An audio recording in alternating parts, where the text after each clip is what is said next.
Imagine this. You're standing in a crowded toy store, your heart racing. There's only one Tickle Me Elmo left on the shelf. To your right, a stressed out mom. To your left, a dad built like a linebacker. Do you walk away, or do you throw elbows? Today, ladies and gentlemen, we're stepping into the chaos that is Black Friday.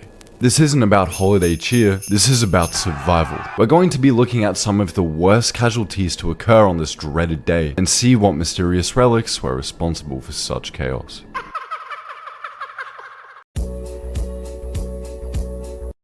Kicking it off, let's start with the Cabbage Patch craze of 1983. The toy frenzy which laid the groundwork for what we know as Black Friday chaos today. Now, if you're not familiar with Cabbage Patch Kids, you definitely have seen them before. They're just those really weird looking dolls that just have that uncanny valley look to them. And the whole appeal of the Cabbage Patch Kid is that every single one was unique. So naturally, kids were obsessed with them. And I mean, what else was there to do in 1983? I mean, what, go outside, make friends, socialize? Stupid. And while kids were obsessed with them, parents were more obsessed with getting them, no matter the cost. I'm just gonna be honest, I don't understand the obsession with these fucking hell spawns of a thing. Oh wow, crazy, they're cool and unique. Yeah, but I didn't know they also come with fucking fetal alcohol syndrome. People waited hours and hours outside stores, not realizing that they had involuntarily signed themselves up for what was to be an absolute bloodbath. And only the strong would survive. And so those doors opened.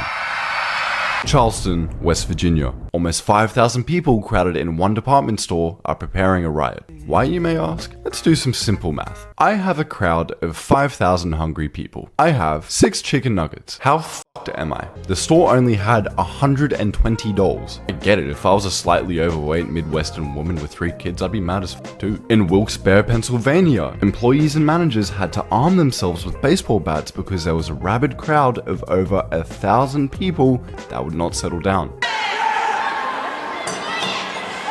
There was even a woman that ended up snapping her leg over these fucking things. But in saying that, some people actually did get lucky. 4 o'clock this morning, it was worth it. I got one. Why? Well, Why? Because I have a granddaughter that's heart and soul, Melissa France, and she is just patiently waiting for her birthday. Keep in mind that this is in the age before eBay, before Facebook Marketplace. So there were people waiting on street corners like dealers, reselling the dolls for triple the price. You just spent $50 for a doll that cost $20. True. Should have cost $20. Should have cost $20, right? Why?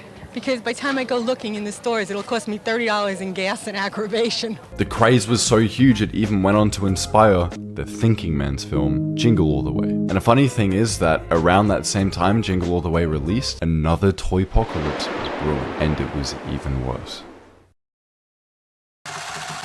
The Tickle Me Elmo doll released in 1996, and it was a pretty cute toy. I'm pretty sure I had one. The concept was simple.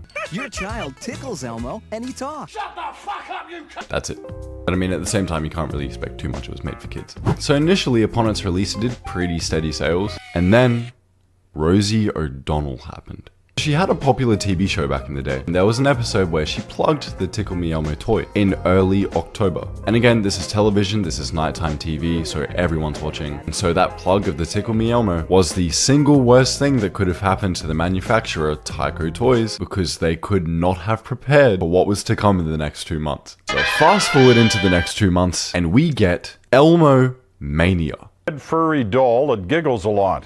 Tickle Me Elmo is the hottest thing this Christmas. The craze spread like wildfire across America, and if you wanted a Tickle Me Elmo doll, well, you have exactly 120 minutes to go to fucking war. Reports of people running after delivery trucks and innocent shoppers being trampled were running rampant. Even further up north in Canada. A Walmart employee working at a Canadian location was spotted by a rabid pack of 300 shoppers receiving a box of the Holy Grail that was the Elmo doll, and in return, suffered jaw, knee, and back injuries, as well as a broken rib and a concussion. Jesus Christ. Another incident takes us over to Reddit, where according to user Robo_Dragon, a couple tried to snatch the Tickle Me Elmo doll from their baby sister who was in a fucking stroller.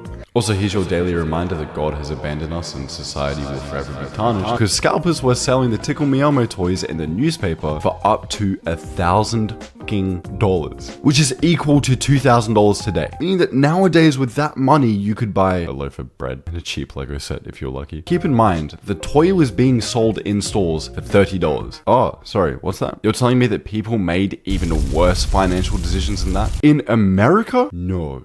A man in Denver reportedly spent $7,100 on one. And another purchase was made on a radio auction which was happening on an LA radio station where one singular doll was sold for $18,500. Holy shit. Manufacturer Tyco Toys ended up selling over 1 million Tickle Me Elmo dolls by the end of December. And by December of the next year in 1997, over 5 million were sold. Alright, but that's enough about Elmo. Let's move on to our next craze that took place exactly 2 decades later, with Hatchimals. A toy that, if taken care of correctly, a little furry animal will hatch out of an egg and it's yours for keeping. This shit came out in 1983, we'd be in the middle of a fucking nuclear winter right now. Now, the toy followed the usual trend of being sold out in stores worldwide and fighting and whatever, blah blah blah. But the thing is now, with it being 2016, What's 9 plus 10?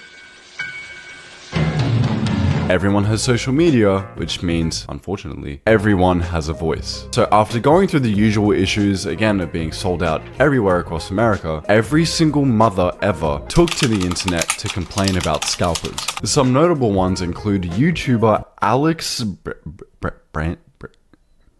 Branchow, who took to YouTube to post about his success of reselling 14 Hatchimals on eBay. And shocker, he was met with immediate backlash, which his response to that backlash was, well, everyone had an opportunity to grab one. I mean, well, yeah, true. And well, that response was met with, you're a pedophile. Another woman by the name of Heather Bizdega told CBC News about her search for the toy and how she was unable to afford them from scalpers. Have you no soul? Do you not know what it was like to be a kid? To which she was met with hate comments. What a twist. With one particularly grumpy person saying, it's a cheap toy that hatches. Say no. And another person saying, you deserve to be grossly overcharged.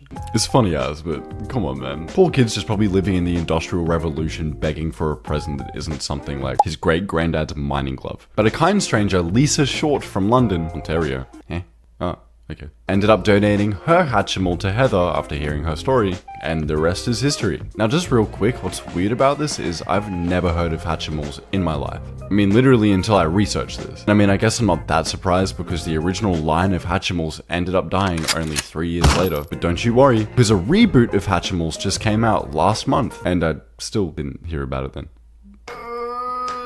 Anyways, that's the end of the video, guys. Thank you very much for watching the video. Make sure to like, comment, and subscribe, and tap that little bell. Again, everything helps out with the channel. And even comment. Tell me if I missed a toy craze, or tell me what you're getting on Black Friday. Nowadays, everyone just gets everything online. I don't want to sound like a boomer, but like, there's like no one lining up at stores. That's another conversation for next year, maybe, probably, who knows. And so, yeah. Please don't cut.